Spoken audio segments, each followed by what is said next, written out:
السلام علیکم ورحمۃ اللہ تعالیٰ وبرکاتہ۔ کیسے ہیں آپ سب لوگ؟ امید کرتا ہوں خیریت سے ہوں گے۔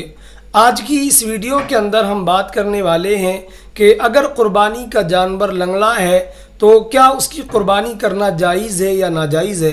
تو آج کی ویڈیو کے اندر ہم اسی تعلق سے ڈسکس کرنے والے ہیں۔ تو میں گزارش کرتا ہوں کہ اگر آپ پہلی مرتبہ ہمارے چینل پر آئے ہیں تو اس کو سبسکرائب کر لیں اور زیادہ سے زیادہ ویڈیو کو شیئر کریں تاکہ لوگ اس سے فائدہ حاصل کر سکیں۔ تو آئیے چلتے ہیں ہم اپنے موضوع کی طرف۔ تو مسئلہ یہ ہے کہ وہ جانور جو لنگڑا ہے تو کیا اس کی قربانی ہو سکتی ہے یا نہیں ہو سکتی۔ تو آپ یہاں پر سیدھا سا ضابطہ ذہن کے اندر رکھیں کہ اگر جانور خود چل کر قربان گاہ تک نہ جا سکتا ہو تو ایسی صورت میں اس جانور کی قربانی ناجائز ہے۔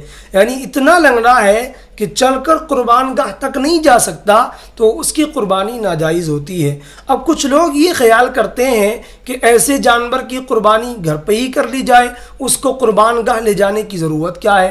تو آپ یہاں پر ذہن میں رکھیں کہ جو قربانی کا جانور ہے اس کا عیب سے خالی ہونا ضروری ہے۔ تو اس جانور کو گھر پر ذبح تو کیا جا سکتا ہے، یعنی یہ تو ممکن ہے کہ اس کو قربان گاہ تک نہ لے جایا جائے، لیکن جو عیب ہے وہ ختم نہیں ہو سکتا، اور جو قربانی کا جانور ہے اس کا عیب سے خالی ہونا ضروری ہے۔ اگر تھوڑا عیب ہے اور قربانی کر لی تو ایسی صورت میں مکروہ ہوگی، اور اگر زیادہ عیب ہے تو ایسی صورت میں قربانی ہوگی ہی نہیں۔